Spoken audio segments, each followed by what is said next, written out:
Exactly. We were 2 hours into our 1 to 5 VPIP game, and it just quit streaming. So we did a full reset of everything, and Craig's out there right now getting chip counts of all the players, and then we're going to be live again. I'm going to check and see if we're streaming right now. So give me just a minute.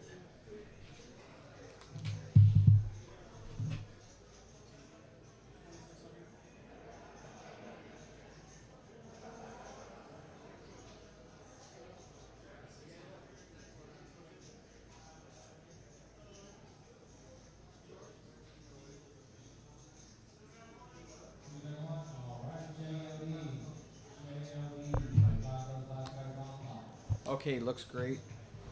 We're going to get chip counts, and then we're going to start playing. So we're back on that 15-minute delay right now.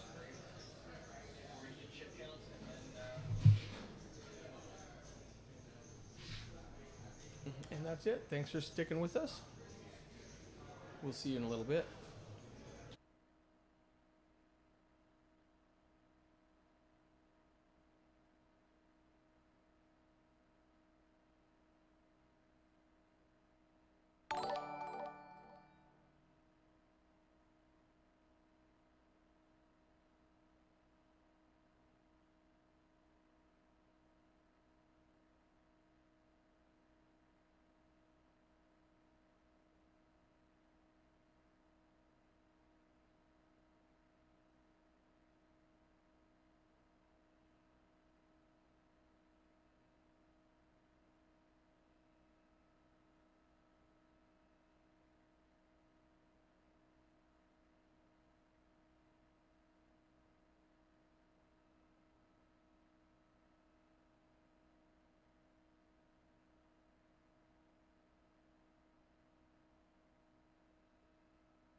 All right, ladies and gentlemen. Again, sorry for that second issue this evening with the stream. All of a sudden, just shutting down on us and having to restart it. So we have about 5 minutes left before we go live to the table. Again, this is a 1-2-5 match the stack game. Very juicy, very fun for this evening.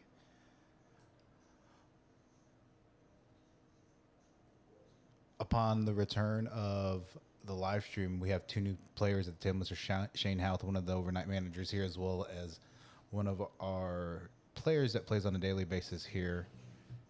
And so in about 4 minutes, we will be back live.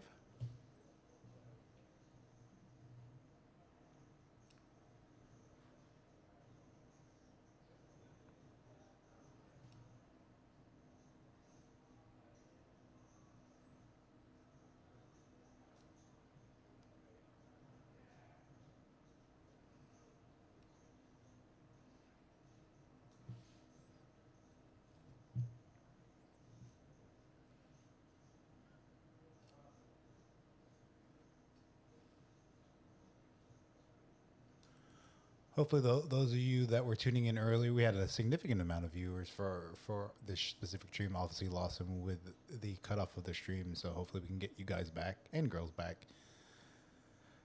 Again, so 1-2-5 match to stack, and what was originally supposed to be a lowest VPIP would be get kicked out. I don't think we had enough players to fill those spots. Again, this is the game that we announced yesterday, and so generated a lot of interest. Hopefully it will generate more interest in the future streams. So if you're interested in participating in this specific stream or any of our cash streams here at Poker House, please let us know here. We will be setting up an email for a live stream at Poker House Dallas in the near future where you can be a part of any of the streams. Again, we have a different variety of games. We will be having a game very similar to this where it's going to be a 1-2-5 match a stack. Thursday game, actually it's Thursday, that tomorrow it's going to be Wednesday, and then starting next week it'll be moved to Thursday. It's a 1-2-5 1000 cap, and then this Friday will be my game. It'll be the 5-5-10 match the stack, bigger game here we have at Poker House. And then Sunday we'll be having our next gen partners who many of you know in the Dallas area and across the nation with over nearly 200,000 subscribers. They have a stream specifically designated for their group of friends, their Discord friends. It's a 131K cap on that. Also, at some point during the week, haven't figured out what day it'll be, we'll have our standard 1-500 cap game for those of you who are interested in playing in that. So again, let us know in the chat. Let us message us directly on Facebook, YouTube, the specific thing. And also, please like, subscribe, share all of our social media platforms. We are on YouTube, Facebook, Twitch, Instagram, and I think TikTok. I'm not sure. I definitely would say that I'm definitely not one of those social media gurus. Facebook's the only thing that I have. So with that being said, for those of you tuning in, thank you for coming back. And again, sorry for that issue. In about a minute, we will be back to the action, and I will be taking it off myself soon.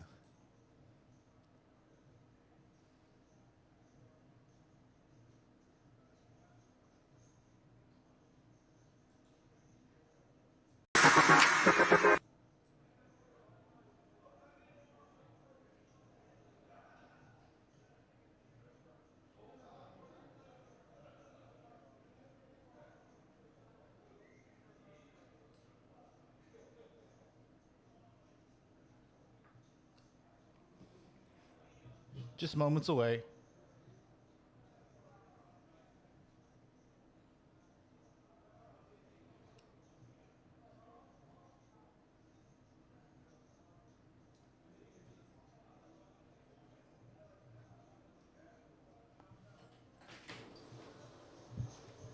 Oh, yeah.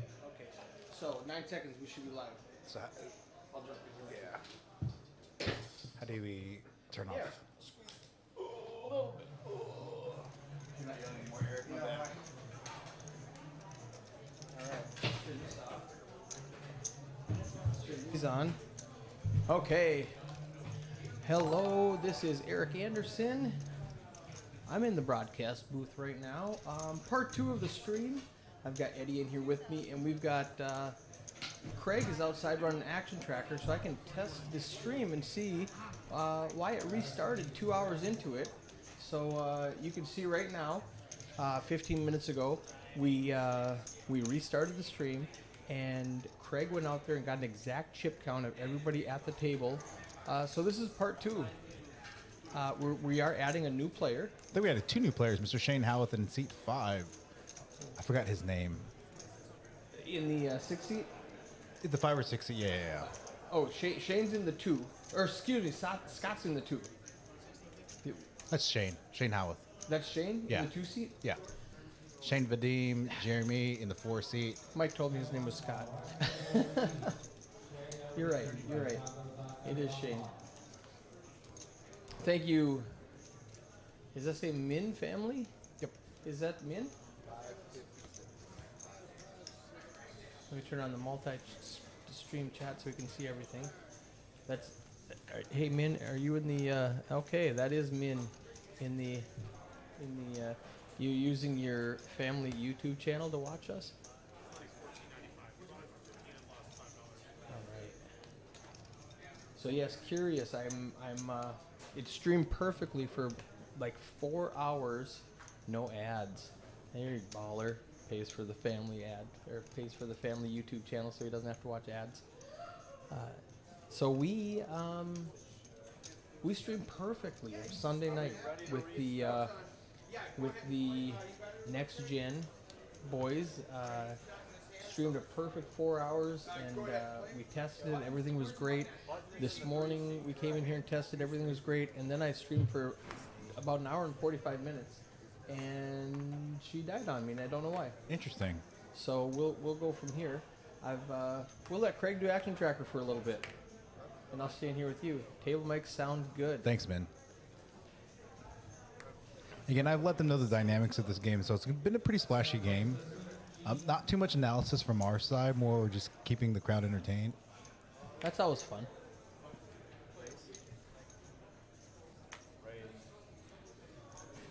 There's a couple of things when we started that Craig did not set up, so I'm going to go pop it in there. You won't see it for 15 minutes because of the delay. Right now it thinks we're running a tournament, so we don't have the dollar signs. Little stuff like that. So we'll get that fixed. Kim rocked the 7-4 of diamonds.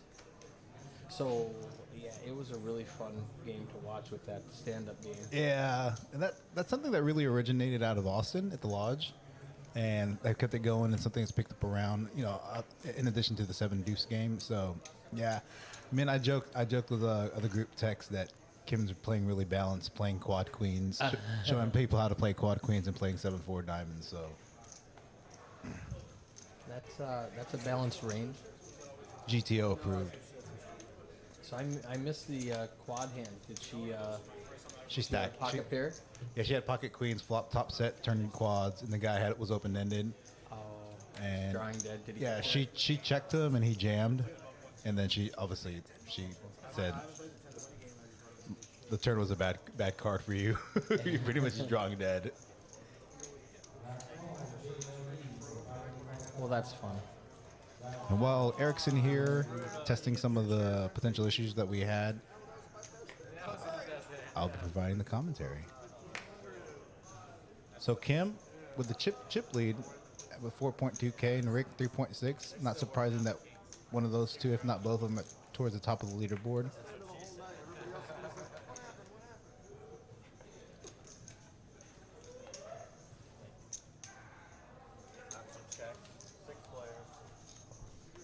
Looks like we're going 6 ways to the flop. And nobody with too much other than Vadim having a second nut flush draw, but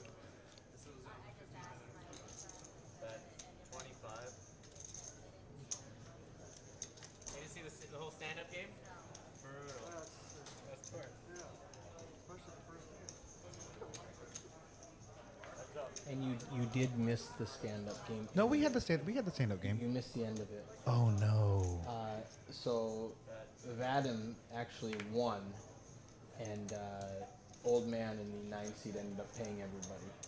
Oh, really? I would have put all the money on Vadim losing that because he was the tightest player at the table. Yeah, I think his VPIP was like 23%. His VPIP went up to, and you missed that where he had me pull up the VPIP, and it was like 40%, because he was playing constantly when the once that stand-up game was up. Right. He had to keep coming in. He would joke around every time he would call. He would hold up to his 5 and goes, "Put me down, put me down. I'm putting it in the pot." He wanted to make sure he got credit for his VPIP. For his VPIP. The payment was $25 per player. There were 6 other players, 7. Oh, this should have been 50 with it. It was and it was six-handed. $150 penalty, I suppose it was. Yeah, they call it the poker tax. The poker tax. Jeremy with the ace king in the small blind. Gonna raise. Probably gonna get QC to call here. So I've seen QC. This is the first time he's been on the stream. I've seen him around. Yeah, he's a very splashy player. I've never seen him play, but I've seen him walking around the club a lot in the last month. Yeah. Oh, I George here with a combo draw. Yeah.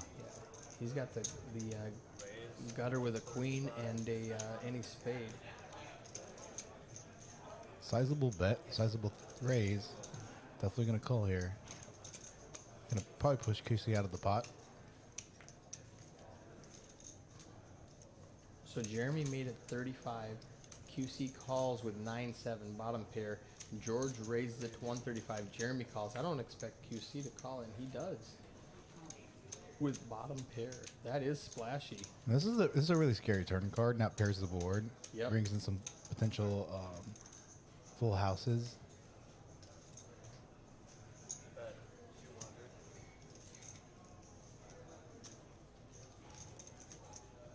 Anticipate QC folding here, especially knowing that Jeremy has now led 2 streets and called a raise from George. See, Jeremy's 73, 80% now that QC's out of it. He's 80% to win. If I'm George, I hate folding right now, but on a paired board with nothing but king high and some draws. Yeah, you have. I mean, unless you're putting Jeremy on a hand like, I mean, yeah, you theoretically block ace king, but just because you block doesn't mean the opponent can't have it. I'm not worried about ace king. I'm worried about a 10 in his range, which would, give him the full house outs, and he does fold. Sorry, we can't rabbit hunt. I've been asked not to. We may? Alright. And so they just asked Scott to rabbit, and he told them we don't do that. Some dealers had done that in the past, and we don't do that. Yeah. I had to verify, we don't rabbit hunt, right? And they're like, no, we don't rabbit hunt. So I had to tell all the dealers, if the players ask you, the answer is no. Here are our chip counts. Again, Kim Ricardo at the top. Jeremy near the top with 3K. Did Vadim? Because I thought he got stacked and then he reloaded, and then he won a big pot. Was it from the stand-up game? Vadim. Oh, yes. He only reloaded. I think he reloaded for 1,000. Yeah, and he then reloaded for 1,000. Now he has a pile in front of him, so it must have been in that 15 minutes that we lost. I think he won. he's got about 1,800 2K sitting in front of him. Trying to remember the pot that he won.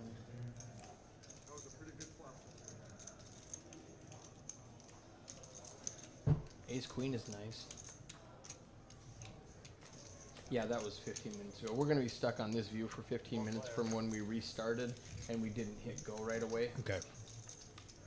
Again, sorry for all those in chat. Won the Still, last stand-up game pot, right? Yeah, he did win. He did not lose the stand-up game.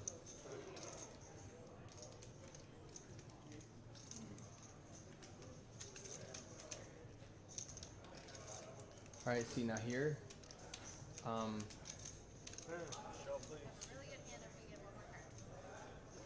That might have been. You see how fast the stuff was moving? Okay. So, and this is just Craig's first time out there using Action Tracker in a real life situation, so he's going to need more practice slowing down. Basically, that wrecks the stream because it locks up the cameras.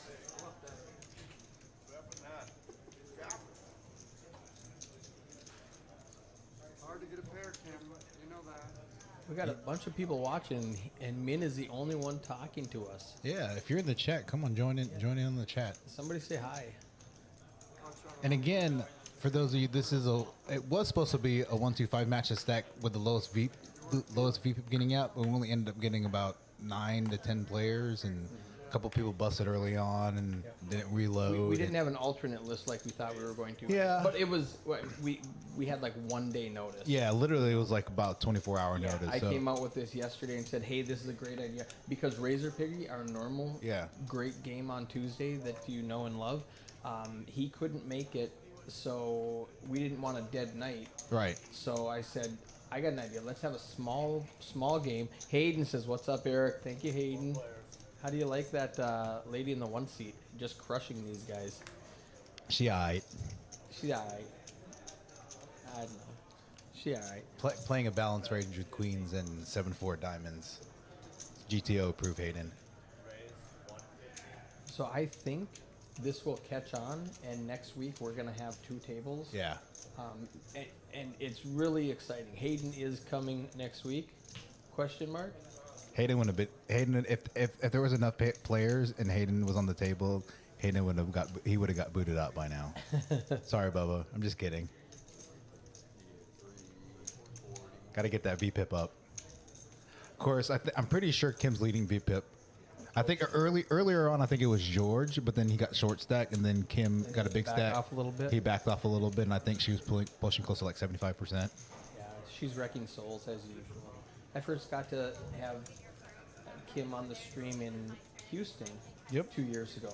That's where I met you. Yeah, this is how I know Eric. This is how I know Hayden. And Kim, this was my first introduction to Kim and Hayden. Was back in a room in Houston, and when Kim and Hayden were putting on a series. Yeah. And at that point, no one. I think another room, the October before that, had hosted one, but I believe after that point, we hosted the largest guarantee in the state of Texas. It was $1 million. Hayden, correct me if I'm wrong. It was $1 million guarantee that ended up being pretty close to 2.1 million. Correct? For the series. Yeah, and they actually, if you remember the setup of that specific room, you know, they had extra tables in the other room, and there was a restaurant next door. They had to move the cash. They had to get that cash games and move it to the restaurant. Oh wow, I didn't. Yeah, because know that. they were so full, and the way. Here's a hand. Uh-oh. Let's pause this story for a second. Yep. Let Jeremy and George tangle.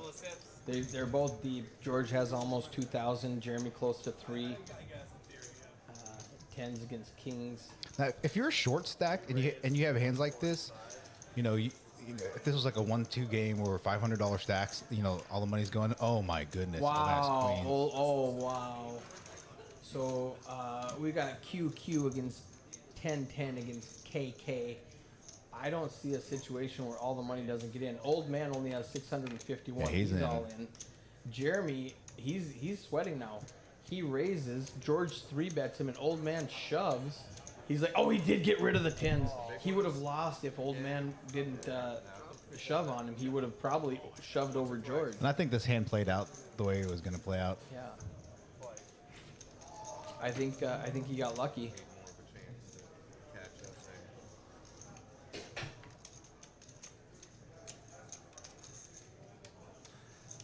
Ace 4 deuce trade.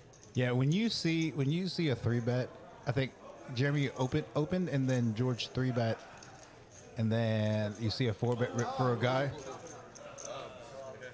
Oh, you know what they did? What happened? Ran it twice? They ran it twice, and Craig doesn't know how to run it twice. Oh, gotcha. He needs to learn the software more. Yeah.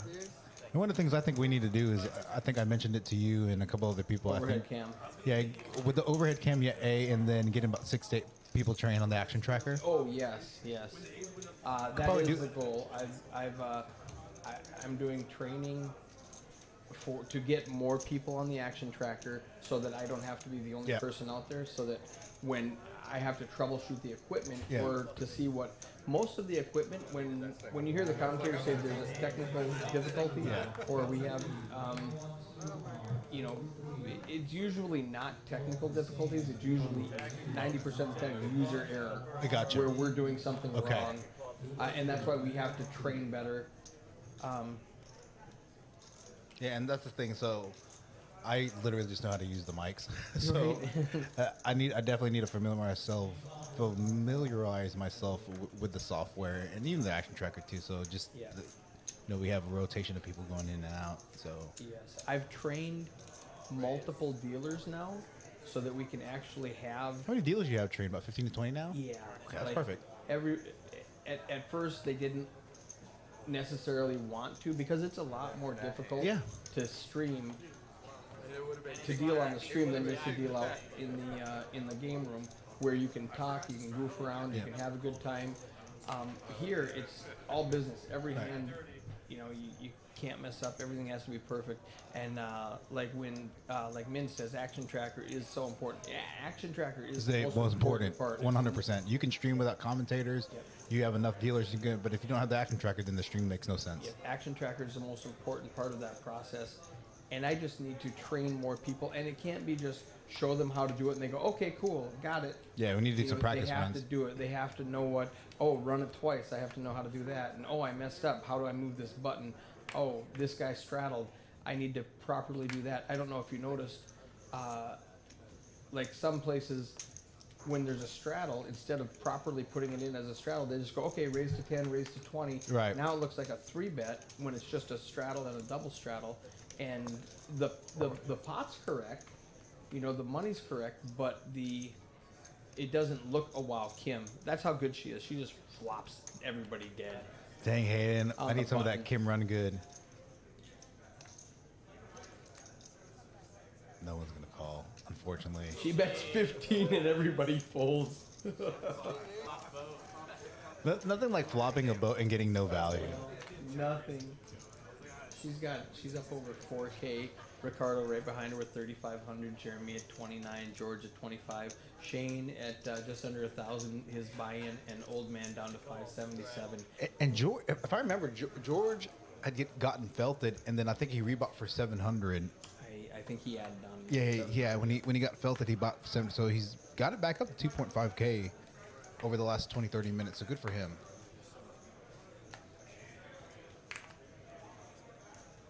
And again, for those of you just joining in, this is a 1-2-5 match to stat game. Very juicy game. A lot of action, pre-flop, post-flop.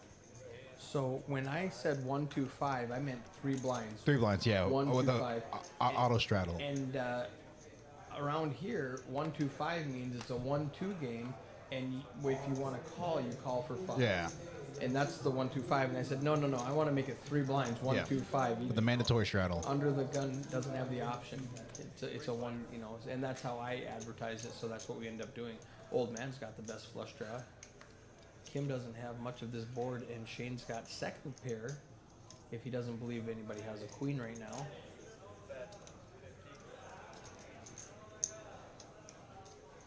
Sun Run Kim. That's for sure.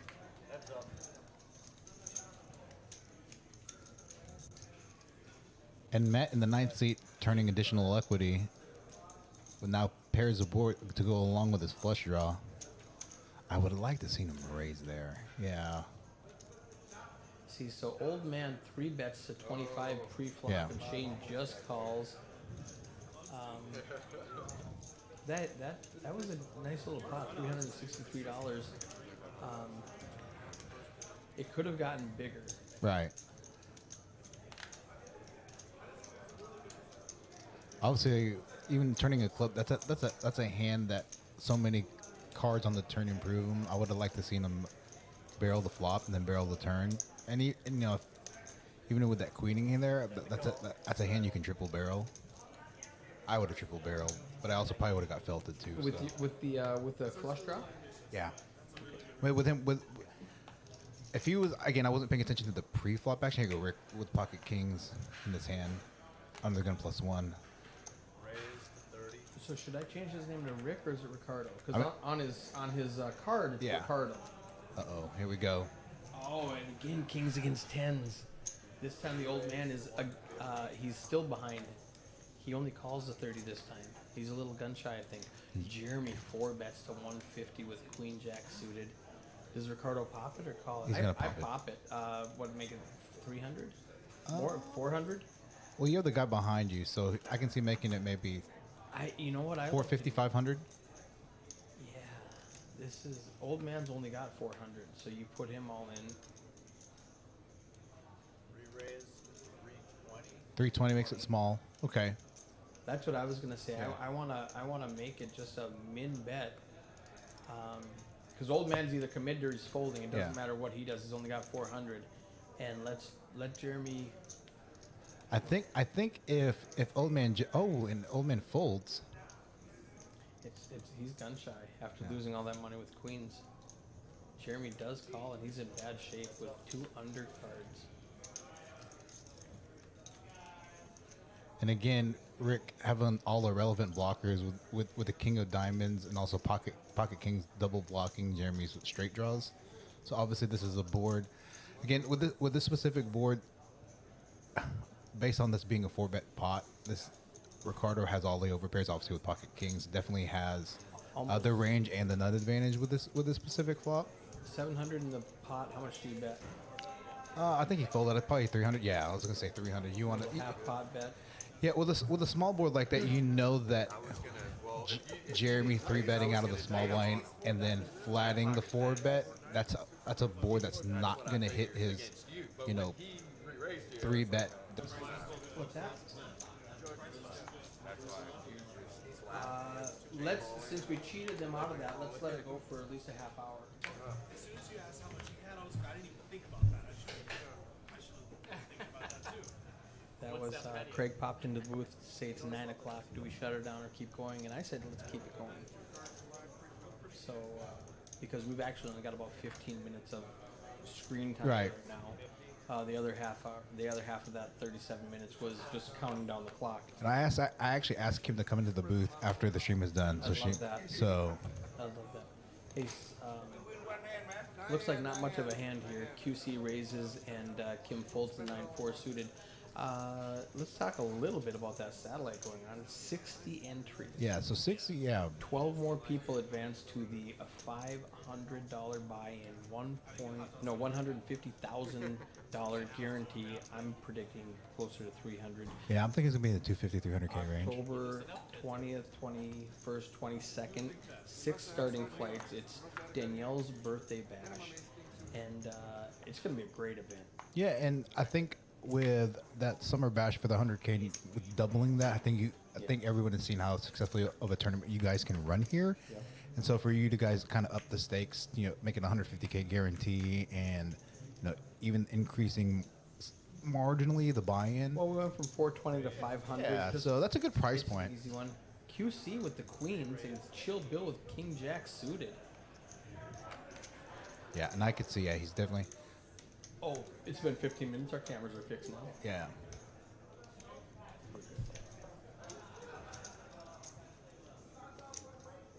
Now with this Ace 5 suited, it's a hand I like to sometimes 3-bet bluff with, but with this type of action, you're just gonna have to lay it down being out of position to a lot of players. King's gonna fold, and obviously QC, see if he Here's a re-raises good here. shot at QC finally. Yeah. See what sizing he is out of position. Oh, he is in position to build to chill Bill. Call him Will here. They both got the same chip stack. They both got about 1,500. So it's not like somebody's really outrageous. Oh, a 4-bet and a snap fold. Again, even at these types of stakes, you don't see too many 4-bet bluffs. You see our dollar signs popped up. There you also. go. Now it's relevant. Just little stuff makes the stream better. And I think in terms of training, I think we need to get another handful of people in here to learn how to use this. Yes. I know you showed me a few things of how to do it, but in terms of And there's so much. I taught college classes for about 10 years before I went on the road and started doing poker tournaments, and so I love teaching. I've been accused of mansplaining a lot, but I just over-explain No, everything. it's So good. it's a great trait for a teacher to have. So I'd love to get somebody in here to show them those next gen guys. They're loving it in here. It's so fun. And they're sharp. These kids picking up on it. And they showed us a few things last. Frankie showed us a few things last Thursday in terms of how the YouTube algorithm, ways to make thumbnails, and I was on information overload. Yeah, oh yeah, it was a lot. He's great. He showed me how to schedule YouTube videos. Yeah, for so that notifications. When I go live, it'll notify you. If you don't follow us on YouTube, I would recommend that. You can see what we're doing a week ahead of time. We're going to have our schedule out. Old man with bottom boat, basically, is just going to take down a $80 pot. Surprised he just checked the river there. I mean, the only thing he's really worried about is maybe some overpairs. Pocket 8. Yeah, but behind the whole maybe. But if somebody had a 10 overpair, they would have bet flop turn. He might have been thinking there's no reason to bet here because I'm only getting raised and I might as well just check it down.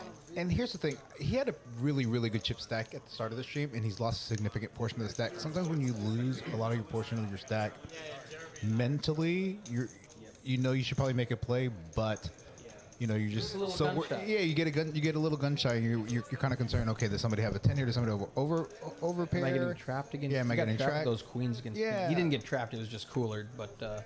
So I mean, the mental game definitely, and I'm pretty sure when he watches the stream tomorrow, he's gonna be like, I miss a spot for I miss value. some Yeah. value. Philip Morgan on Facebook says, "Nice stream, fellas." Thank you, Philip. For the fans. Look at that stack in front of Kim. That's lovely. And I will tell you, I know Kim very well. She does not buy reds. So she won those reds. I'm 100% positive. She may have had a couple hundred on reds, but I'm 99% positive 80% of those reds, 90% of the reds were because she felt it somebody or got them from somebody else. Yeah, she's crushing souls out here.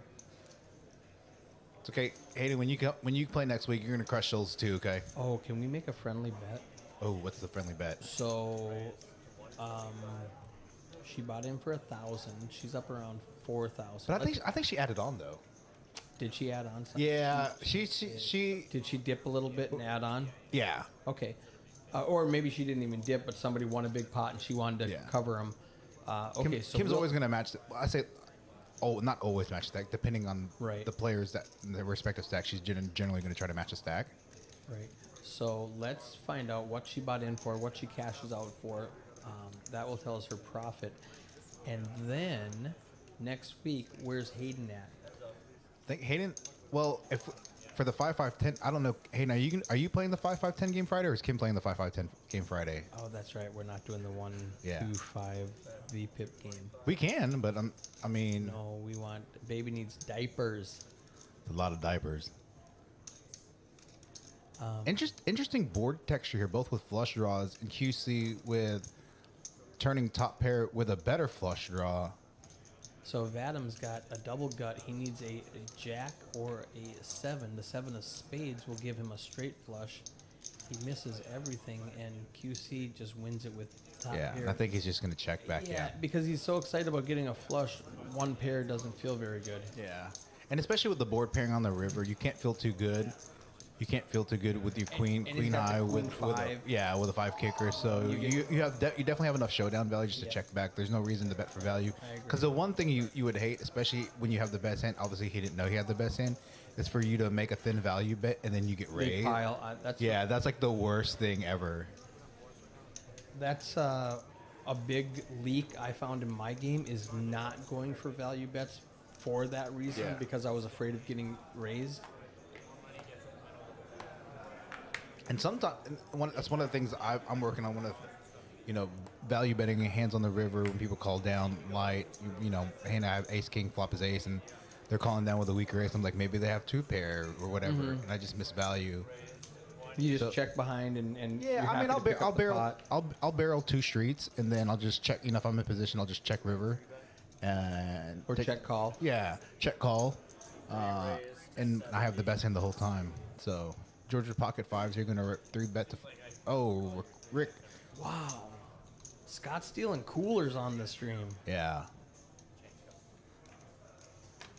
Yeah, a lot of people think you need a 4-bet jacks here with having jacks on the button. With a raise and a re-raise. yeah, and a re-raise I'm jacks. not Yeah, betting. yeah. We always joke there's 4 ways to play jacks and they're all wrong. Yeah, and jacks, and I'd rather play pocket 10s than jacks feel like I can navigate You- tens. you Oh boy, Oh, speaking of, well, Chill Bill with open ender. yeah, you got the open ender. George is way behind now. He needs. This is a pretty running connected fives. board. This is a pretty connected board.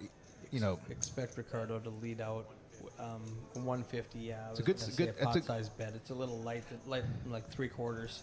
definitely a wet board. So if you're calling this board, you either have some sort of straight draw and or Combo draw. draw for flush draw and or straight draw. So obviously George is going to fold pocket fives here with this action. With a raise or with a bet and a call. Yeah. It's fives are pretty easy to let go of. Until like the 5 of hearts hits the turn. If a spade or a 9 or a king here, I think it's going to go check check. Yeah, okay. This is a card that he should barrel on to deny equity. Bet 500 in the pot. Bet 300. 300 to 350 because Chill Bill It's is a wet probably not board. going to call. Yeah, it's a very, very, very wet. And your set of jacks still needs protection. 400 makes it. That was a call. Wow. Surprising call. Loose call by Chill Yeah, Bill. and knowing that he only has limited Yeah, he's clean not- outs. Yeah. Now that he knows he has the best hand here, he can Yeah. probably make a small bet here. Yeah, go down to 300 350? again. 300, 350? Oh, all in. That's never. Oh, yeah, because he only has 875 behind, yeah. I would want to call me bet. Hoping that maybe he has like 2 pair, maybe like hand like ace jack. Something. Yeah. Ace Jack might pay him. Jack 10 might pay him. I think if he had Jack 10, if he had Jack 10, I would think got he, raised yeah, I earlier. think he check raises the turn, You're right. and then money, and the rest of his chips are getting in. But you know, a hand like Ace Jack, he may be targeting a hand like that. He could be targeting because I think Bill was the guy that 3-bet, right? No, he just opened, No, Bill opened to 20. and then George re-raised. George raised him, and Rick just flattened on the button. yeah, Rick Okay. just flattened. Oh yeah, I was gonna change his name, but we won't see it for 15 minutes. Okay. And by then the stream will be done. I'll just leave it, and it'll mess up the stats because it'll think a new person's in there. Oh, so it'll mess with the VPIP. Yeah, we don't want to mess up VPIPs. Did you see all the negative comments on Facebook about, I don't want to drive for 2 hours and get kicked off the stream? And I'm Yeah, Kim and I grabbed the bite tea before we came up here, and I was telling her about like a lot of the people complaining about it's not fair if I have to drive 2 hours, and I'm like, don't drive 2 hours to play this. Everybody that's playing this game knows exactly what know what they're it is. getting. It's not like they get here, oh hey, surprise, it's a VPIP yeah, game. we're going to kick you off in an yeah. hour. So everybody at this table knows exactly this game. And it didn't come into effect today, but next week I Yeah. hope it does. I think next week people are going to see this and see how juicy this game is, how crazy it can get. They're going to want to get in on the action, especially on a 1-2-5 max stack. Yeah. So It's there's another game we have, the duck game, we're going to move to Thursdays. next week, tomorrow it's still going to be Wednesday. Tomorrow it's still Wednesday, and then so this Thursday we have a Dale Hansen. Do you know that name? Yeah, he used to be a TV reporter here. Yeah. For sports So broadcaster. he's a local celebrity. Yeah. He's coming in with, doing a celebrity sit and go Okay. Thursday. The lineup, you can't get in that lineup. It's already locked in. Shane Rivers a pair, and it's good because even with 4 spades out there. So that's going to be a celebrity sit and go. Literally only 2 people. I don't know what that means.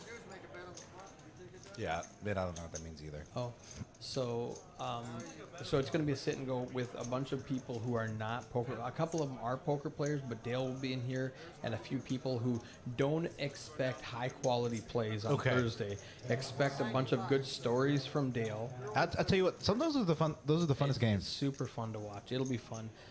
And then next Thursday, we're not moving it yet because next Thursday we're doing a ambassador game for all the clubs in the area. They're sending 2 people, and we're going to have a tag team tournament Next Thursday. next Thursday. Do you have your players for here for next Thursday? We do. Who are your players? It's not official yet, but I've been told that it is Chris Mays and I just blanked on her name. Ricky? Not Ricky.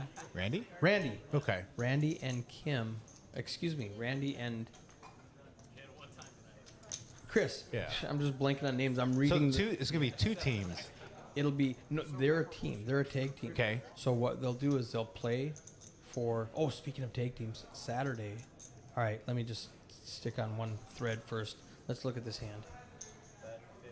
Dale plays at our house all the time. Min says, so you got Kim with the ace queen, George with the king jack nothing, QC with pocket eights, which is a great hand on the 9 tray board. But Kim leads out when it goes check. Yeah, check. George can't continue here, especially when there's a bet. George call. is out, but what does QC do? I think he just called. Oh, he It's a did. very speculative Oh, call. George calls. He just smiled and called. So how does QC respond now? Just check call again? It's gonna go check. George is gonna check. Kim's gonna check. Yep. All right. Deuce. All right, it's done, and QC just wins a pot. What? Yeah, QC's White get flag. showdown value. So Kim also has showdown value with ace high. Mm-hmm. Brandon says, I'm coming down from Wichita Sunday to play on the stream with the next gen guys. It's going to be great to see you, Brandon. It's going to be a Yeah. fun time. And he was one of the people that commented on one of the posts that About the VPIP being fun. I think. I played with Chill Bill a few times, a TCH good player. So back to my schedule. So we've got the Dale Hansen Celebrity Sit and Go this Thursday, the Duck game tomorrow. Friday, you're getting a game together. Yep, it's gonna be a big game. It's gonna Is be that going to be a 5-5-10 with a match stack. Match stack. Yeah, and I am working the phones, and I'm building a really nice lineup. So that's this Friday. Yeah, I think right now I have 7. Hopefully, gonna get 1 or 2 more to get a full 9 table ring. Anybody wants to play a little 5-5-10 match the stack? Come on down Friday. I think either Kim or Hayden's playing that one, and then I got some other fun players that are gonna be playing that stream as well. Fun. And then Sunday we're back to, like Brandon just alluded to, the next gen poker, and then we're back to Tuesday. We're going to be back on the Razor Piggy game. Wednesday we're going to have Duck game one last time on Wednesday, and then Thursday we're doing the Ambassador tag team, which brings me back to the Saturday at 10 a.m. we're going to start having tag team tournaments. Now the first one we're going to have will be an employee only for us to test and train people how to do it. Oh, Kim calls off $135. Okay. That's an easy fold. So she calls 135 with Queen Jack suited, totally whiffs a flop. And lets Yeah, it go. and that's a hand that you can call in position. Oh, for sure. Yeah. Especially against Vadim, because you know his range. Well, he had a pretty tight range early on, and it kind of loosened The up. I think. stand-up game loosened him Yeah, and up. I think when he realized the VPIP game was going on, and that his VPIP shot up significantly. Ricardo has a big stack now. He's up to 4,600. Straddled at 20. Now, all right, here's where Craig does not know how to do this yet, so he's going to just call it a raise. Oh, gotcha.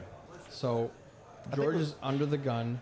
He's going to say raise to 20, which it's not a raise, it's a straddle. So those of you at home who are computer nerds like myself, Yeah. you're going to get annoyed that it says raise to 10, raise to 3-bet to 20. That's not a 3-bet. That's a double straddle. Double straddle. So now the pot's correct, but the geeks who look at this go, that's not a 3-bet to 20. That's just a double straddle. It just, the range is just,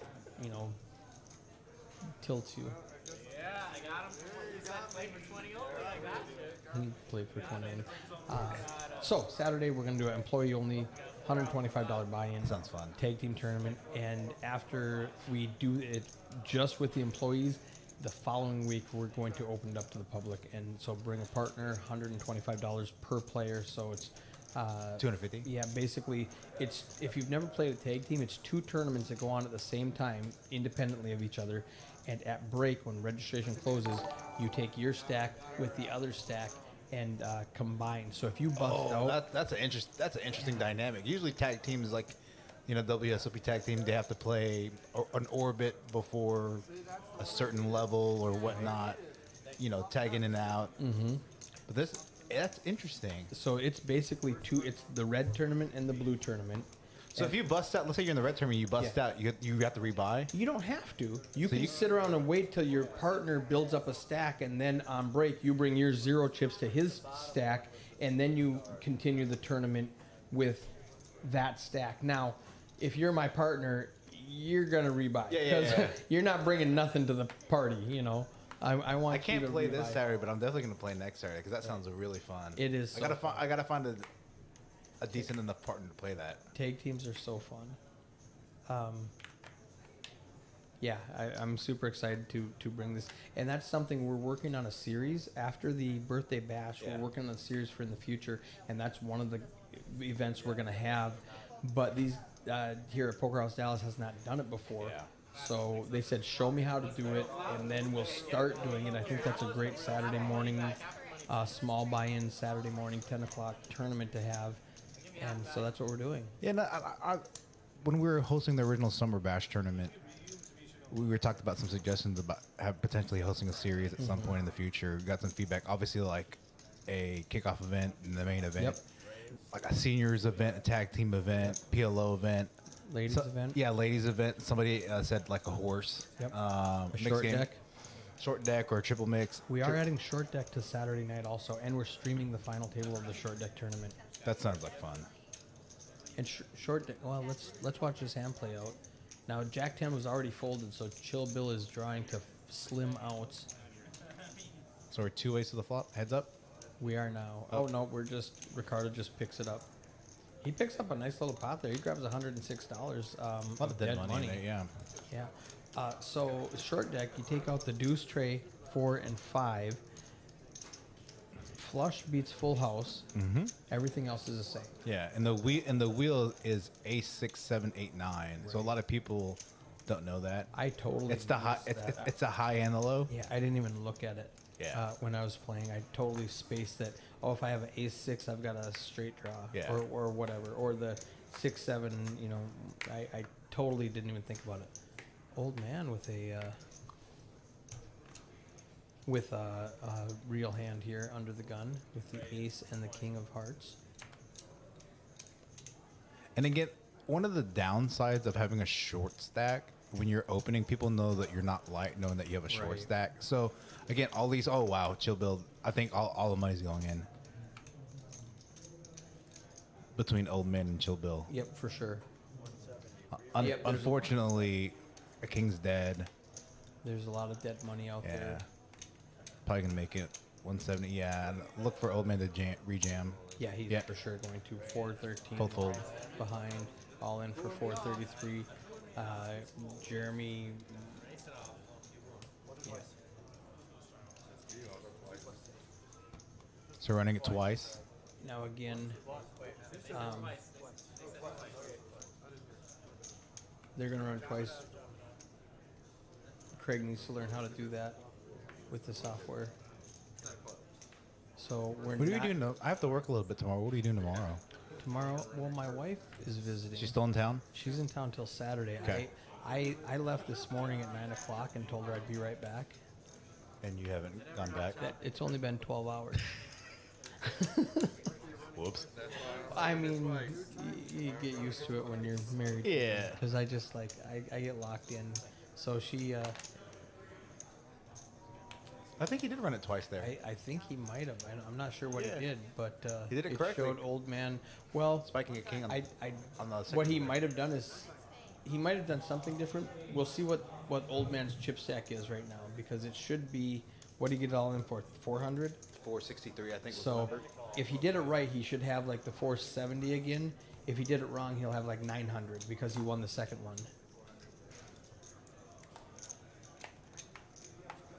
So I would like to spend some time with my wife. No, it's fine. Um, I totally get that. But I think at some point next week I have to go back to Houston to visit my kids and see them this weekend. So I can't play the tag team tournament Saturday. But I'll be back probably do some practice runs with the action tracker and whatnot. The following week, I'm going to Vegas. That's right. Y'all going for like 6 days, right? Yeah, well, we're going to Vegas for 4 days. I fly right from Vegas back to Minnesota for a week. Okay. And I'm flying back here the Tuesday before we do our October event. So it's I told Matt and Danielle that I would have a team ready before we leave in 2 weeks. So I've got 10 days to train people how to do action tracker, how to deal. I think I'm good on dealers. If you haven't got your dealer training by now, you're not going to deal until I get back. But I need to train people on running action tracker, turning everything on. Yep. You know, the order in which you have to turn it on. There's just a lot of stuff that goes on behind the scenes.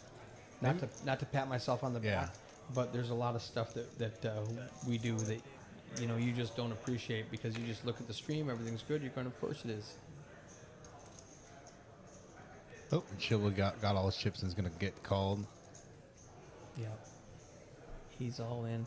I don't think George finds a fold here with No, the pair. he's never folding top pair to that Especially, sizing. yeah. Wait. And to be honest, I missed some of the actions. So.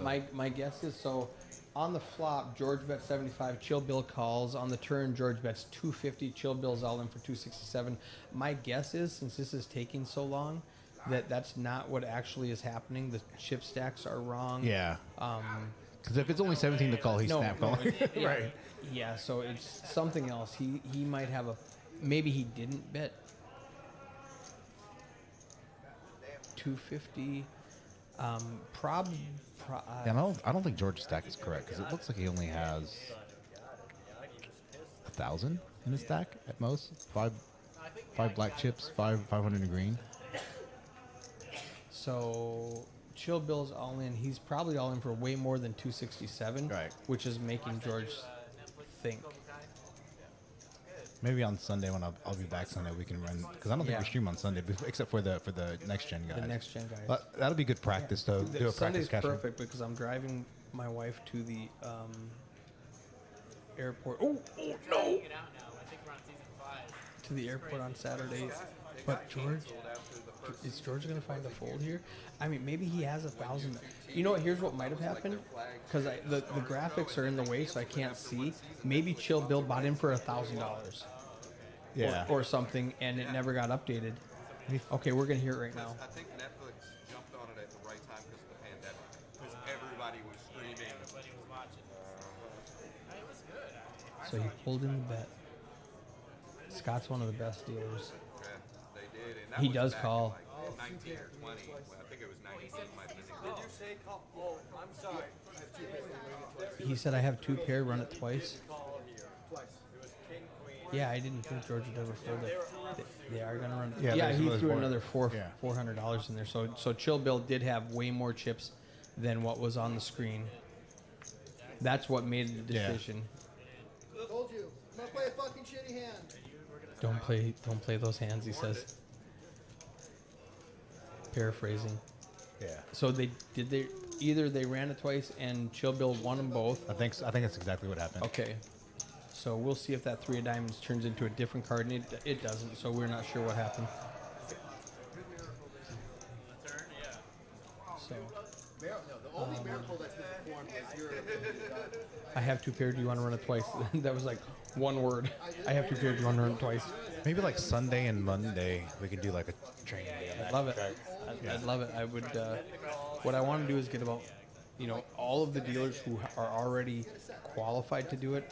I'd like them to all come in here and do a sit and go, and I'll take turns to just practice. Practice. Like a practice. fun pretend sit and go or like a legit. No, for real sit and go.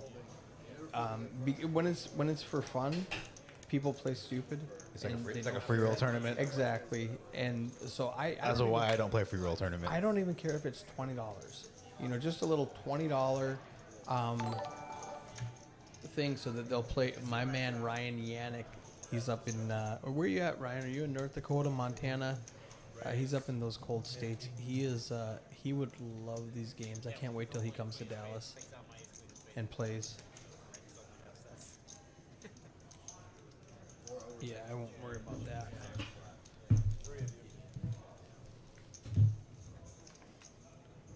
action's still going on here with. Ooh, Shane flopping 2 pair.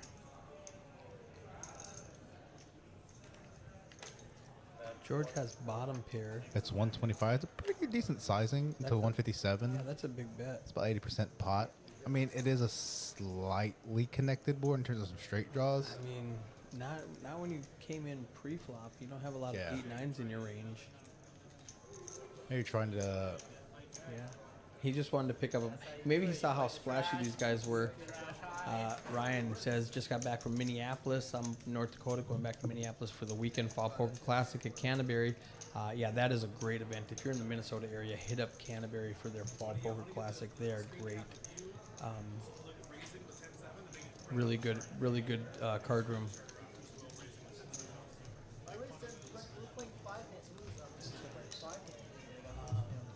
Let's go 15 more minutes, and that will give us till 10 o'clock on the stream. So tell them 15 more minutes. And then you'll quit in 15 minutes, and then we'll watch the last 15 minutes. And tell Kim I'll have her, let her know that I still want her in the booth when she, okay. She knows.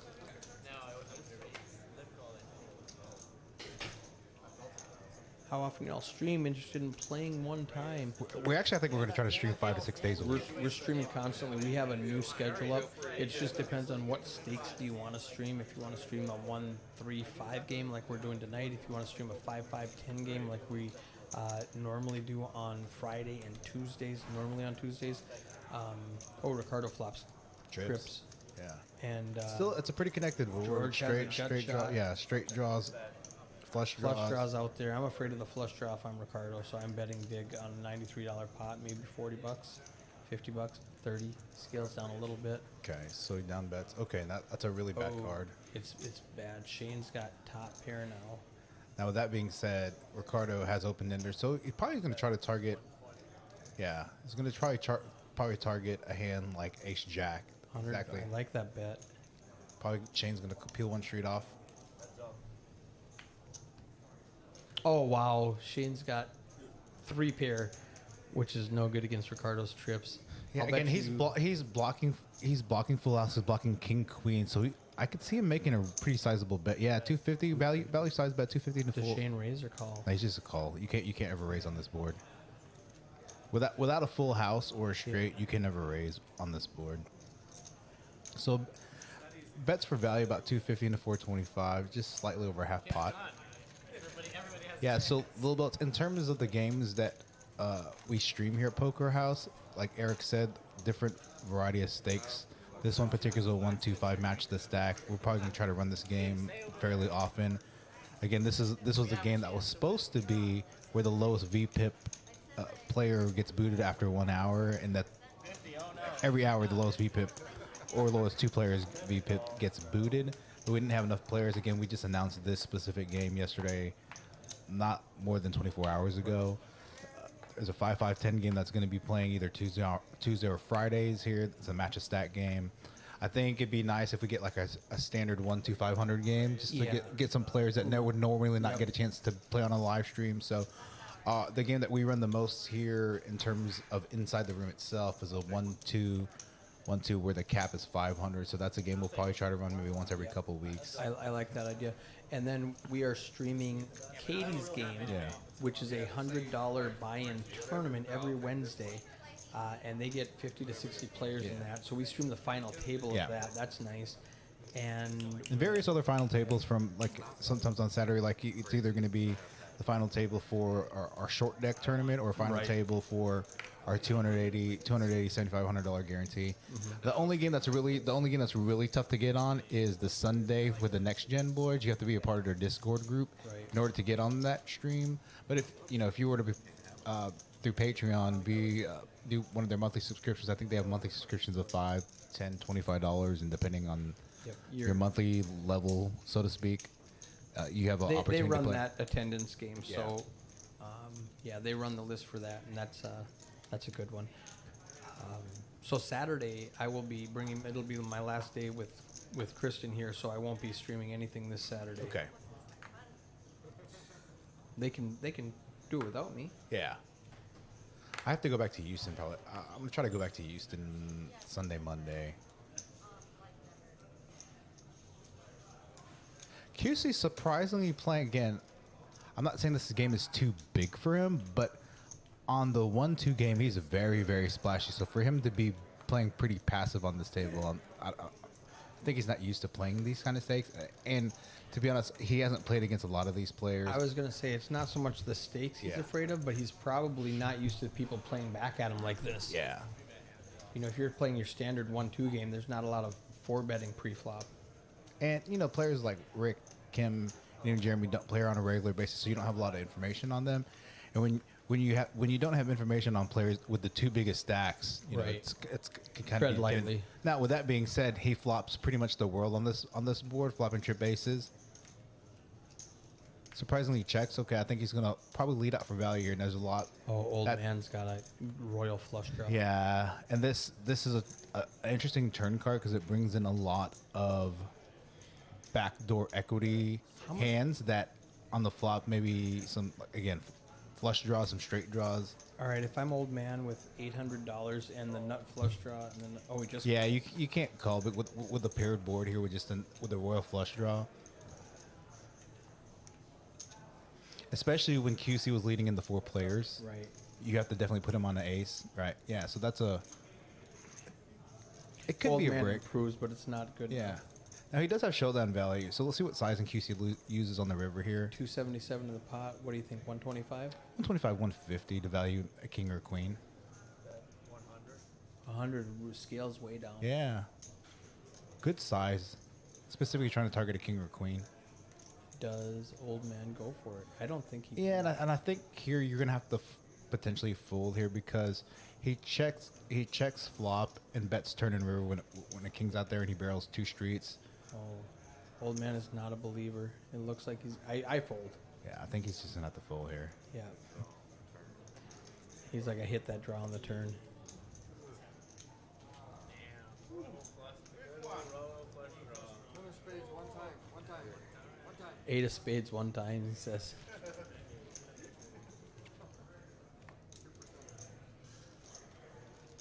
Carter having a very healthy stack there. And that's He has a yellow bird. He has a yellow bird. He has a yellow bird, and I think he's got 2 $500 chips, 3 $500 chips.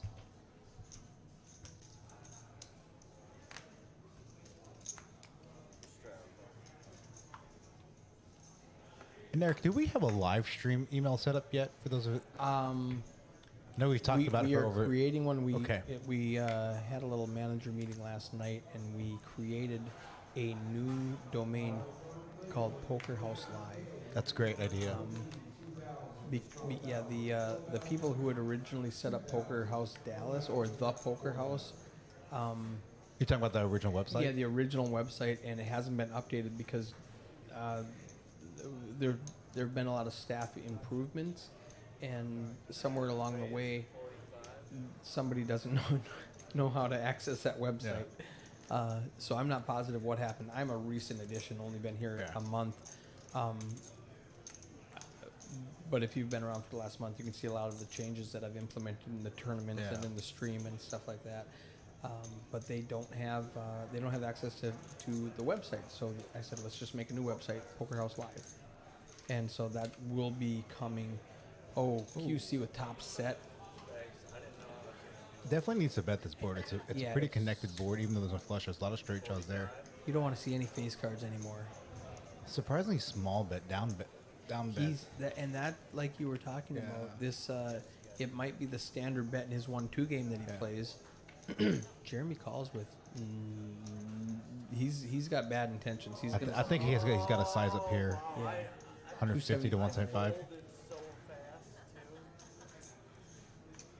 That felt like a big stack he put out there. It's a pretty small bet. Yeah, it was 200. I think if Jeremy had a hand like Jack, King Jack suited, maybe a hand like Queen 9 of spades, where that he probably would have peeled off a turn there if he picked up additional equity on the turn, but didn't.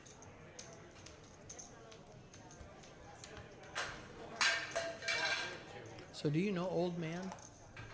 I Is it do. 9 seat? So I actually met him here a few weeks before I went to Vegas for WSOP. We talked, and he said that he was going to head out there.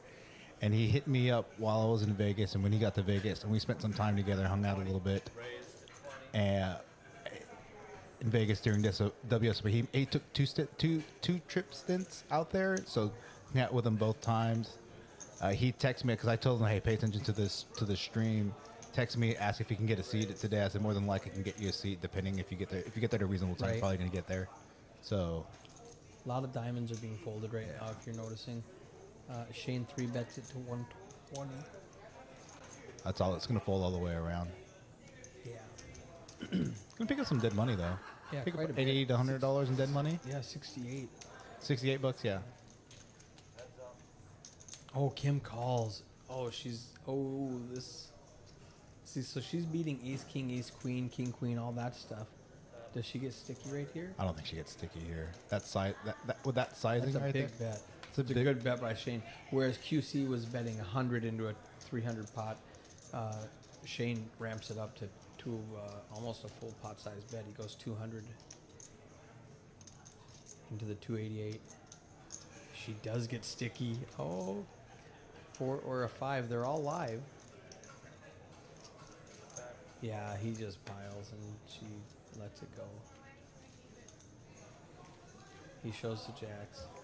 You know that's it. That's not even though she has a pair and then she has some backdoor equity with. Yeah. There are a lot of turn cards that improve her equity. A Right. diamond A or deuce. a deuce. Yep. You know. A deuce or a 6. Yeah. And An improves her ace. additional house. Obviously, the Queen of Clubs is a really horrible card for her specific holding, and so, she's just never going to. Deuce of diamonds Yeah. would have been the gin card. Oh, Deuce Diamonds would have been. Yeah. I think she calls out 300 with the deuce of diamonds on the turn. I think she probably gets it all in. Because I think his stack at that point is not that much. It was not. Amber serving cocktails. And actually they're mocktails. What is that? I'm not sure, probably a lemonade or something. I'll take a pineapple if nobody else. Pineapple. You want pineapple or Sprite? There's got to be alcohol in there. With Ricky, because he's got the bracelet on, he does have alcohol. I think he was drinking Crown or something. No, earlier. because Rick is a good friend of mine. I shared the Glenlivet that you and Min got me. Oh, I busted open just for me and Rick, and it's good. to be accurate, Min said, let's get a nice bottle of alcohol for Eddie on his birthday. You want to go half? And I said yes. And he went and did all the work. And I Nice. just gave him money. So Good job, man. It was definitely good. he gets full credit for that. And as we're winding, I think we only have a few more hands that we'll be playing, maybe 3 to 5 hands. So, again, for those viewers tuning in, thank you for tuning into this new game that we introduced today. Again, didn't work out 100% the way we had planned it. We were hoping this was going to be a game where the lowest VPIP at the bottom of each hour would get replaced. Again, this built up a lot of momentum. I think going forward, this game is going to be a very popular game here. We did have in previous weeks we did have waiting lists For all- yeah. in Duck's game and in Razor Piggy's game. We've had waiting lists, so this is the first time we haven't had a waiting list. So unfortunately, we didn't. I thought there would be a waiting list, but we didn't give them enough time. I think next week we'll have people stacked up like cordwood, ready to go. That's my redneck northern Minnesota slang. Stacked up like cordwood. You guys stack cordwood down here? I don't even know what you're talking about. So the answer to your question is no. I'm from Houston, so like we. No, wood fireplaces. No. It's probably like a fire hazard here in Texas. In the majority of Texas. I was getting a blank look. I figured I might have. Yeah, I was trying I to. outkicked my coverage on that one. I was like, I'm a pretty educated Cordwood. guy, and I don't know what you're talking about. Ryan Cash, like the stream. I brought him down to deal last month. For the tournament? Yeah, he Okay. he was one of my traveling dealers Yeah, that I man. brought in. I remember that. He made more money playing than he did dealing. He was crushing these guys. He had a very good weekend. All right, Shane with the pocket kings. I think this is where Craig incorrectly gets the straddles incorrect. Okay. because unless he's attempting to Right. He Trap. Yeah, no, he incorrectly does this. Yeah, this pot size has got to be way off.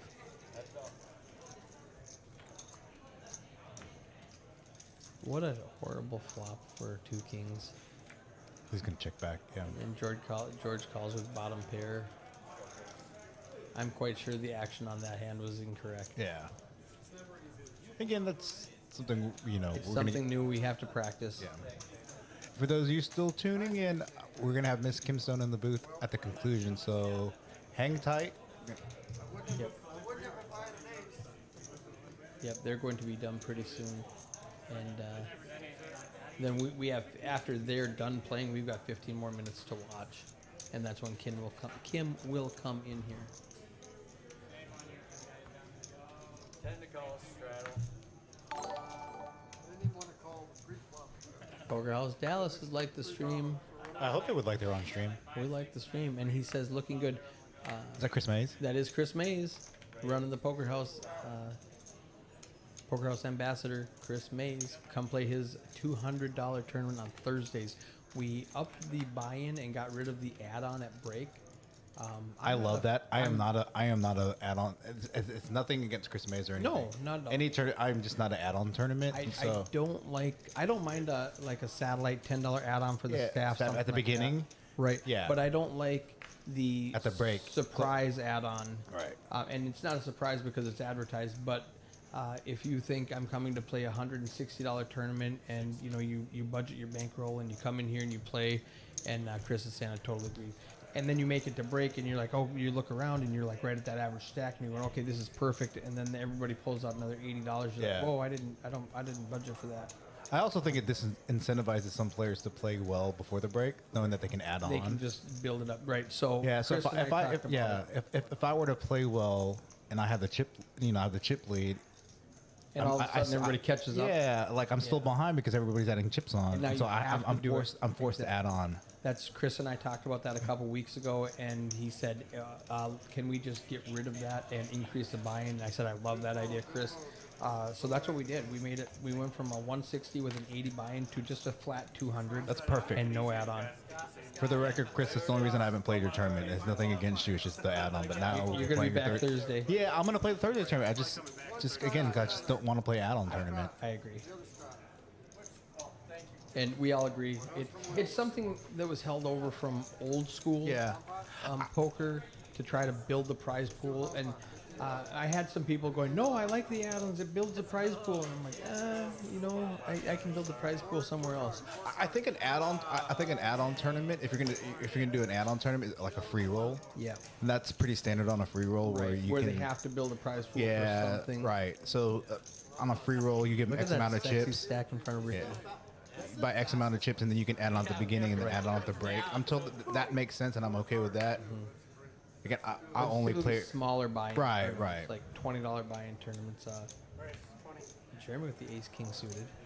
Nope, and I'm gun plus 120. So Chris says we got the food crowd coming. I don't know what that means. Yeah, I don't know what that means either. Unless he means a food truck is coming, or if he means a lot of people are coming to eat. Oh, Jeremy. Oh, this is going to be a big one. He's got 2,300. Ricardo with 5,200. There's a raise, a 3-bet, a 4-bet to 200. Old man got rid of it I think I see a 5-bet jam coming. for Oh, 2,300. no. Sorry, I didn't see a stack. I think it's maybe a 5-bet for 550. Or is just gonna call? Oh, He does. Oh. So it's going to be. Chill Chill Bill's Bill's going to get rid of it. now they're still pretty deep here. I don't know if Does Ricardo just make it 1,000 flat? 2,000? I think 1,500? it's a really it's a really weird stack size. Let's see what I mean, if Jeremy was a little deeper, by like 3K or 4K, I think Rick Flat's here, but I wouldn't be surprised if he put them all in. They're chattering. He asked him what he has behind.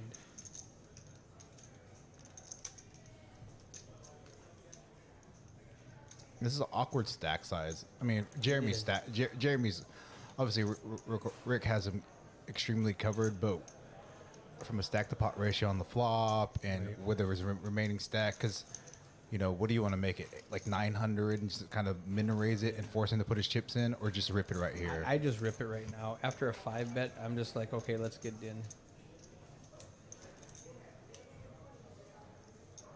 And he just this calls. is so tricky. Yeah, and again, that's with the stack to pot ratio. Look at him. He's just pretending he doesn't have it. He's like, oh, geez, I don't know. What do I do?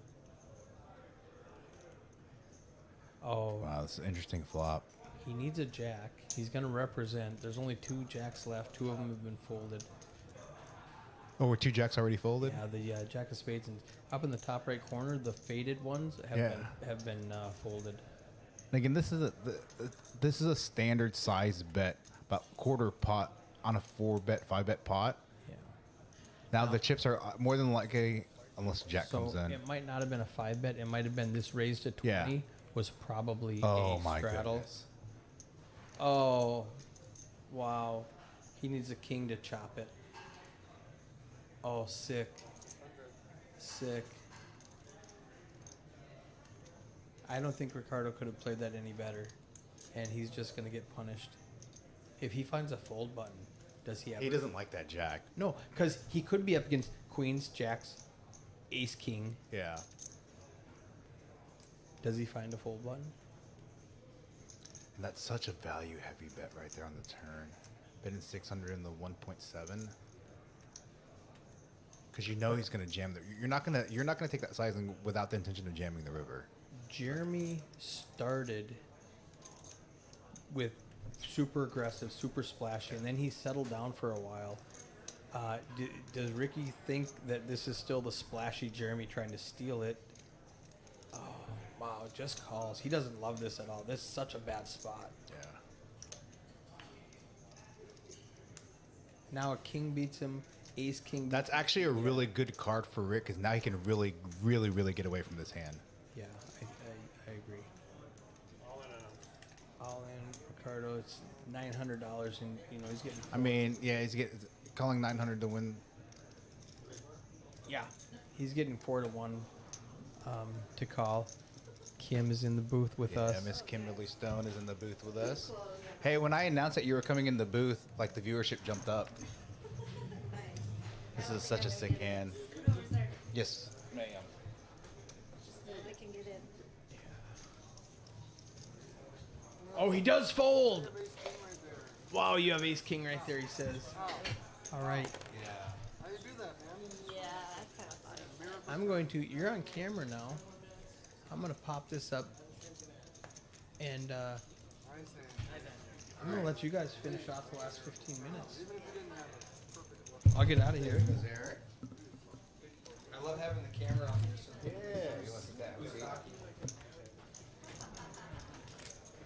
And I am joined in the booth by Miss Kimberly Stone, who was in the 1 seat this evening. How'd you end up doing, Miss Kim? And maybe we don't want to review it to the viewers. Good night, bad night, overall okay night? It was a fun stream. Yeah. It was nice to see the results of that hand. That was a big pot with Yeah. first Jeremy and Rick. I had a feeling that Rick actually had aces. Either as aces or maybe set of queens. Yeah. But I think he could have folded turn. Yeah. And that's But such I mean, it's just a bad spot. Yeah, But it's a that bad spot, turn bad to is, run like, out, yeah. Terrible for his hand. in a 4-bet pot or it's a 5-bet pot. Jeremy has like all the pocket queens, pocket jacks, pocket tens, all the sets right there. And so that's just a really, really, really bad run out, bad turn card, and obviously a bad river card. That river saved him a ton of money. Hey, there's somebody in the chat that says hello. Oh, hello, Hayden Fortini. I think you know that guy, right? I know him okay. He's all right. Yeah. So thanks again for coming on the stream. It's supposed to be a real fun stream. It was a really splashy stream. I think for the most part, you had the highest VPIP. Surprise, surprise. I think you were over, what, 57%, 60%? I was shooting for 70%. Yeah. So, I mean, I was a little low, actually. Oh, a little relative to our dinner discussion, a little low on the VPIP. Yeah, but So what do you think about the stream? What do you think about the game? Action-packed, the players. I know that some of these a lot of these players you probably haven't played against before. Maybe with the exception of maybe Jeremy and Rick, but all these other players, the first time you played against them, correct? Yeah, I was actually impressed with a lot of the plays that were being made. Will's a solid player. Yeah, he's a regular here between here and TCH, playing 2-5 there and playing 1-2 here in some of the 2-5 games that we run sometimes. George is a fairly regular here. I really like George. Playing 110 was a lot of fun. Yeah. And so, Matt, I don't know if you remember Matt in the 19 Old Man. He was, I think I introduced him to you and Hayden when we were in Vegas. He came up to Vegas and played some of the events at WSOP. Mentioned that, yeah. Yeah, and so sometimes we would meet outside the slots outside of the Bally's. He meet me up a couple times. So looks like you had overall. We have a few minutes left here in the stream, and then we can head out there. But we'll wrap this up. So, what were some of the significant hints? So I joked with people in the stream that you play a balanced style, playing with quad queens the same way you play 7-4 diamonds. So really tough to put you on a hand there, but played both of those hands really well. And I think obviously quad queens, you had him the board covered on that. Just hoping he was going to make a move, which he did, and got all his chips. And any significant hands that stuck out to you that you played in, that maybe either you played well, you thought maybe you would have played differently. Yeah, you're gonna see one soon. Oh, okay. Let's So see. stay tuned. Okay, so But I would say I don't necessarily think I played spectacularly this stream. I had some great spots and some great hands and some really easy hands to play. But I wanted to really try to pretend like the VPIP game was on, even though like for the most part there was no list or anything. Yeah. So nobody was going a threat to get removed. But I think this particular game was a really great game to practice playing some inferior hands in some inferior spots. I do recommend that if you're gonna branch out of your range, you play a smaller game than normal, and you try to play some hands that are more speculative or usually out of your comfort range, and try to make some moves. well, to compete, and take shots at making some bluffs or being a little more sticky. So Oh, Mr. Brandon Nguyen saying, "What's up, Miss?" nice. Hi, Brandon. So, all in all, I think. All in all, I think it was definitely fun, and I'm definitely down to give it another shot. I recommend this game to everybody. I think this is a really great format, and I hope it works out in the future. Yeah, and we had a pretty decent list going out. Unfortunately, we announced this game about just over 24 hours ago, and so we did get a lot of interest, especially in the stream with people watching, and I'm getting texts saying, "Hey, is this game going to be going on?" So I think one of the things we were talking about towards the end of the stream is like meeting up, getting more people trained on Action Tracker, because that's probably the most important thing. The Action Tracker, getting people in the booth, so that's not just me in the booth. And so this is going to be a very, very popular game. I think people say, we got a lot of positive comments in our Facebook page and on the stream about how fun of an idea this game was, especially early on when a lot of people were just like kind of lip calling and just wanted to get the VPIP pie. I think Vadim didn't realize this was the VPIP game originally. So his VPIP was like 23%. And then towards the end, when you guys started playing the stand-up game, his VPIP shot up to about 40%. He started playing hands. He was playing hands that he normally didn't play and 3-betting hands that he normally doesn't 3-bet. So got a little action towards the end there. Yeah, he definitely, he knew about the VPIP, but he didn't, we knew there was a seat open for the majority at the beginning of the stream, so he knew he wasn't going to get removed. But the stand-up game was great for creating a lot of action. I don't know if you guys heard, but I was protesting against the stand-up game because You just didn't want to stand up. I just didn't want to stand up, but I didn't want to prevent action. This was the first time I'd ever played it. It is great for the game. Can't deny that. I do have a recommendation, so given that you have, some influence on this, I recommend that you actually offer a buyout to the bottom VPIPers. That if you maybe you just do the bottom two Yep. get removed, and you say that if you would like to remain in the game, that you pay everybody a certain amount of money. I don't know what it. could 25 be. bucks. Yeah, something like that. 35 bucks. Or, even.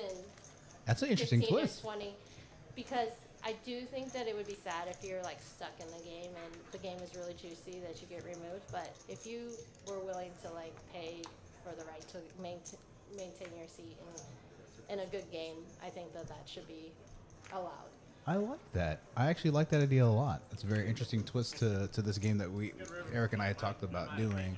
So that adds another fun twist to it. Is this the hand that you're speaking of? Yes, unfortunately. Oh. So let's see what happens here. Walk us through this hand. Okay, so my sizing is a little large here, but old man limps in an early position, so I definitely want to try to punish that, and he was limp calling a lot. And then I don't know much about Q or Quack, QC here, as a player. He seemed, fairly tight aggressive, so he seemed to know what he was doing, but Which is funny because one of the things I mentioned on the stream was that when he plays 1-2 500 cap, he's really aggressive with his calling and his betting. So I'm not saying this game is out of his comfort zone. I think maybe just the unfamiliarity with the players and the stakes is what probably tightened his game. But he's normally not this tight. So continue with your analysis. Oh boy. yeah, so he 3-bets out of the blinds here, and I definitely read that as strong. However, my hand's like a little too strong to fold to his 3-bet, and we're deep enough. I decided to peel flop. Yeah, and you're in position on him, Yes. correct? And one thing that I don't like about this is that he checks this flop, and that's just a little bit suspicious to me. Like, he should be continuing with most of his 3-betting range. Yeah. And I should have read that as potentially strong. And then I do the exact thing that everybody does, and I do go against my instinct that I bet anyways, and then he check raises, but it's a min raise, which is kind of silly, but there's not a lot I can do about that. I have to peel the turn, even though he should have ace queen, pocket queens, maybe ace king with the king of spades or something, or the ace of spades. He could have ace high, spades here. He could have ace king of spades as well. So It's about a third pot on the river. yeah, his sizing is kind of small. It's like a little tough for me to fold. Right. I told myself that I beat ace king. That's literally the only hand I beat. When Right. He leaves river. He checks turn and leaves river like that. And for that amount of money, I guess I can call. Yeah. But I don't love it because, like I said, my instincts were to check on flop. He probably would have made some kind of small bet on the turn or just checked it because it was spades. And then I probably could have gotten the showdown for a little bit cheaper, but it's not a big deal. But I don't like it when I do something that's like against my Your gut. original instinct. Yeah. And that's a really weird line that he took. Exactly, Usually, like min raise and yeah, then usually like when you 3-bet out of position, you have an ace high board. It's a board you generally continue on. You're gonna see Absolutely. bet Yeah. your entire range, especially on a very connected board with that with straight draws and flush draws coming out. You're definitely gonna want to see bet your entire range there, even if you don't have an ace, just to represent the ace, but represent a hand like ace king, ace queen,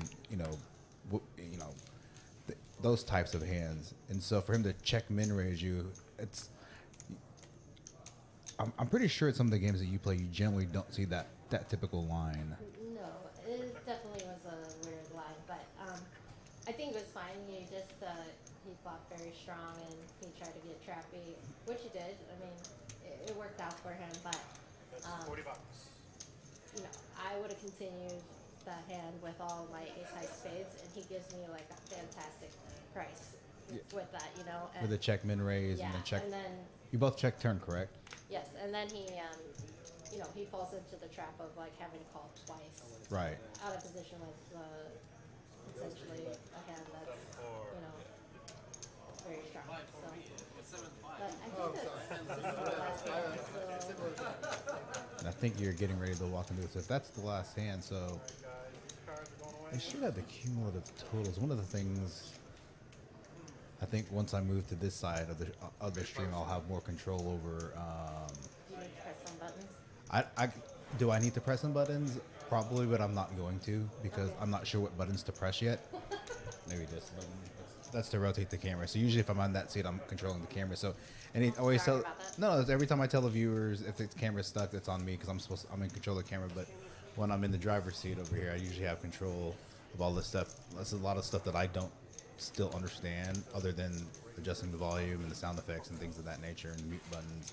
So. I just want to say something. You are fantastic at this. No, I try.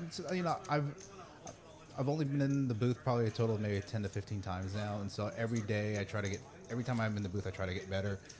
It's kind of like when you play on the streams that you play on. You watch your game, you watch players, you analyze it, you analyze your mistakes.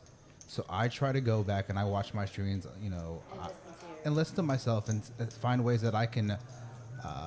Find ways I can improve in terms of just from an analysis perspective, in terms of keeping the commentating going, keeping the viewers engaged, and it's actually it's a tough balancing act in the booth because I mentioned this to you before that when you're playing, you can take some hands off and not pay attention, but when you're in the booth, you can't take hands off. You have to pay attention to the action. You have to pay attention to the chat. Got to pay attention and bounce off whoever's commentating with you in the booth. And again, it's a balancing act. Just even being in your chair, being in the head chair over here. But again, we're working out a lot of different things here. We're still, hopefully, in future streams. The stream crashed earlier today, so hopefully that's not going to be an issue going forward. Look at that. Mr. Daniel Marks, I don't know. Danny, hey. I don't know what the actual VPIPs are. I know there's. 10 p.m. is actually when the stream ends, though, you ding dong. Yeah. Oh, am I allowed to say that? Yeah, you can say ding dong. I've said a lot of other. I think the only word that I haven't used You probably haven't used ding dong. yeah, I've used ding dong. Oh, okay. I just haven't used the F word, but I think I've used most other expletives. But Danny, I was I tried to reach 70%, but I maintained somewhere between 50 and 60. Danny says that he's offended. I know there's something here that I can check the VPIPs on. I can pull it. I can get control over. I don't know what the buttons are. He showed me one time. And again, all of us are relatively. The only person that has a real experience in all of this is Eric himself.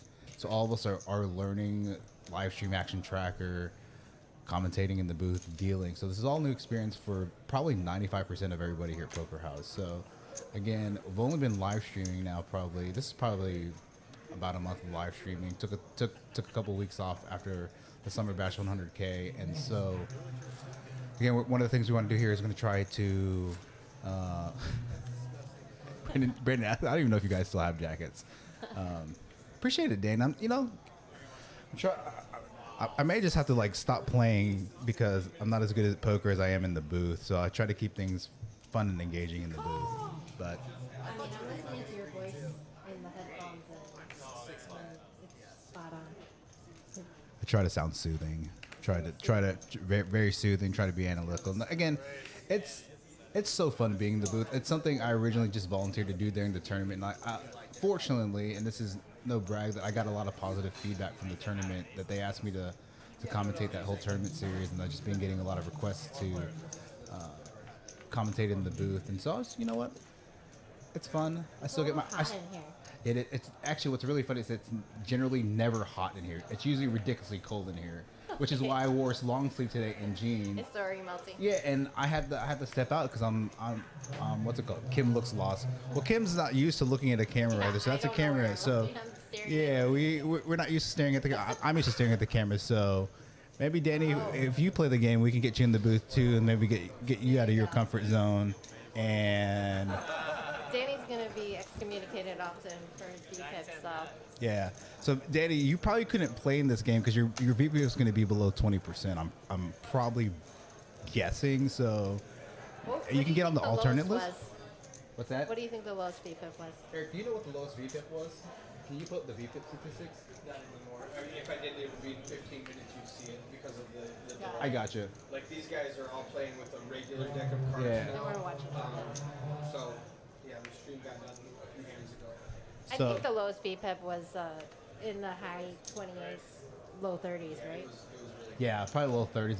Vadim was pretty low originally. Vadim, He was, and then he during that stand-up game. yeah, his he VPIP opened shot up to ranges. 40%. He was like at 23%, 23%, I believe.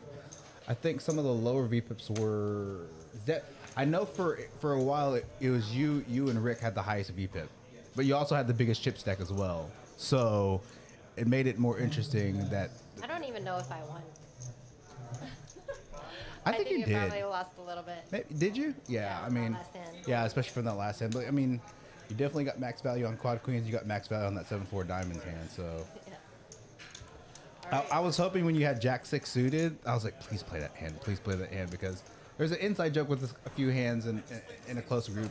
In a closer group that I let the group know. I said, hey, listen for some inside jokes that only probably 6 people know about, but I didn't get a chance to tap into those tonight. So I'll just have to save those for a future stream. So. I'm sure I'll play Ace 9 and Jack 6. Yep, Ace 9 off, Jack 6 suited, maybe Ace 8-9 suited, out of position, calling to a 3-bet. You know, maybe we'll see. So how many people are still listening to us chat? Probably 21 viewers. We had over 50 at one point, and obviously we lost some. So Thank you, You know, with- 21 people, yeah, for so carrying what we're saying right now. yeah. So again, thank you for those of you that have tuned in for the stream. And I know again we had some difficulties. I think we had some user errors here in the commentary booth. And we apologize that won't. Yeah, I think we're gonna do some training over the next couple of weeks to make sure that those types of issues don't pop up on the stream. That we have a fun, continuous stream. With that being said, I'm going to sign us off. And Miss Kim, say bye to everybody, and hopefully we'll be seeing you guys soon. So thank you again. Look forward to seeing you on our next stream, Kim. And here we go. Thanks for having me.